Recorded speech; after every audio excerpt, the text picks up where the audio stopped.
Hello, Scorpio. This is Maxine Taylor, and I have your April 2019 forecast right here.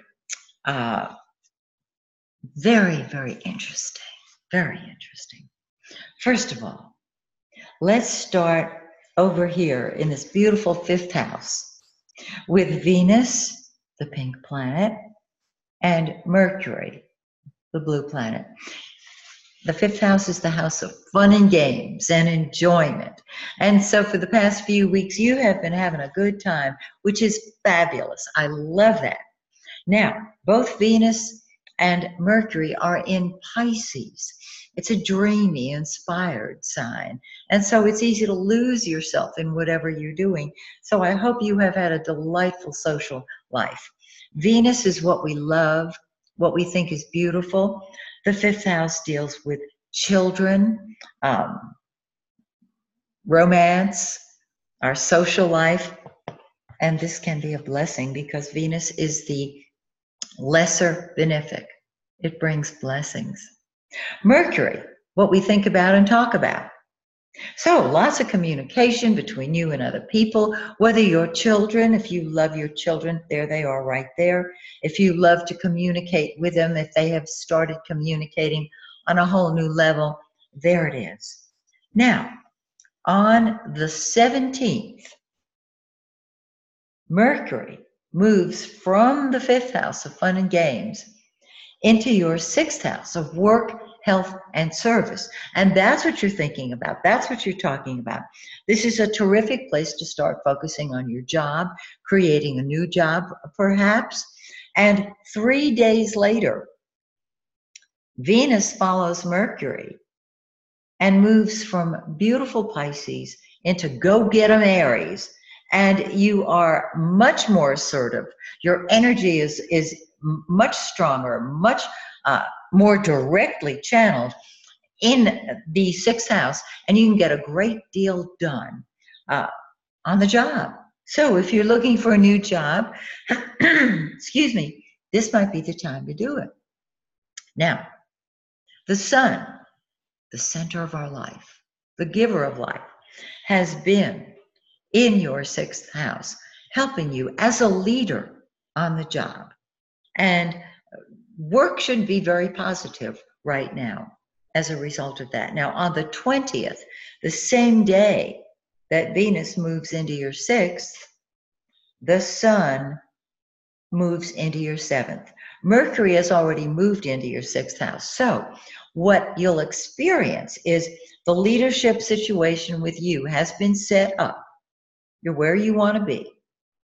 And as the sun moves into the seventh of let's get out there and talk to people and be with people, Venus and Mercury fill in that empty area, bringing support and love and ideas into the job arena. This is beautiful. Now, when the sun moves into that seventh house on the 20th, the center of your life becomes other people, whether it's a spouse, whether it's a business partner, whether it's the public in general.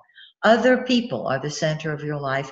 They will be the center of their lives, and this is really great because you're both on the same page. You're making them the center. Got it? Now, on the 22nd, the sun and Uranus form a conjunction. They come together. Uranus is charismatic. It's electric. It's innovative. It's inventive. When the sun, your ego, sits on it, you are able to really let it rip and express your true self. Nothing's going to stop you. You may attract somebody to you who's totally innovative, totally different. There can be a big change in your partnership situation that can be very exciting, very positive. I'm trying to think of,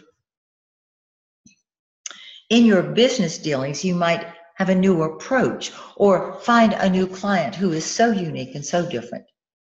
And remember, the sun lights up whatever area of life it is in. This is really cool. Okay. Now, Mars, the planet of action and energy, the red planet, is in your own house, the 8th house, which Scorpio rules in the natural zodiac. Wherever Mars is what we fight with and fight for. In the 8th house, you're fighting for your secrets, for the secrets that you have yourself and the secrets perhaps that you are taking on to protect that come from other people. The 8th house deals with other people's money as well. And this is a great time to get to the bottom cause of any joint financial problems that may have arisen. You'll be able to do this all month. This is also a time to focus on joint finances. So, are you investing in stocks and bonds?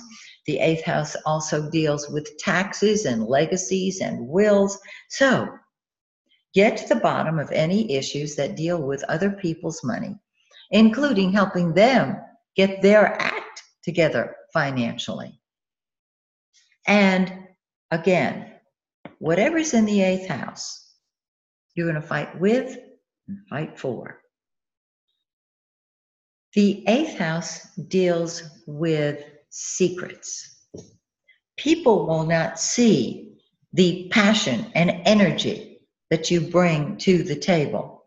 And this is a great month to get to the bottom of any hidden anger that you might still have going on. It can deal with other people's money, legacies, wills, inheritances, that type of thing. And while Mars is in Gemini, you'll have the opportunity to do that. Once it moves into Cancer, you will have worked through that. Now, we have a new moon on the 5th in 15 of Aries. Find 15 of Aries in your birth chart, because that's the area of life where things start moving forward. It's the area of work for you. Looking at a new job, a new position, a new project. The new moon helps it, because that's when the energy starts moving forward. And as the moon grows and gets bigger, after 2 weeks or so, there's the full moon. And the full moon brings things to a head. The full moon is 1 degree behind your solar ascendant, Scorpio. It's in 29 degrees of Libra. The full moon is on the 19th. This brings you, your personality, the way you present yourself to the world. It brings you to the forefront of your life. And whenever we have a full moon on our ascendant, we do what we want, when we want, how we want, because we want. Now, the last thing I want to mention to you, back in January, we had 2 eclipses. Eclipses, I love them. Whenever we have an eclipse, things happen. They are strongest 3 to 4 months after they occur. Well, 2 eclipses in January, they're at their peak right now, April, and next month, May. So, we had a solar eclipse in 15 of Capricorn back on January 5th. Find 15 of Capricorn in your birth chart. This is what that eclipse signals. It's in your 3rd house of communication, sharing your ideas, talking to people, great ideas, lots of mental activity. So, write that book, do that blog, communicate with other people. Now is the time. And the lunar eclipse, which occurred on the 21st of January, on the full moon, in 1 degree of Leo, set right up here on your midheaven, which is the top of the chart, and brought career activity to a head. Are you looking to move upward in your career right now? This lunar eclipse says, yes.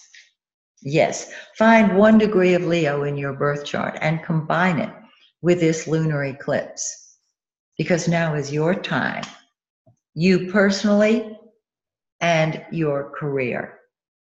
Scorpio, you rock.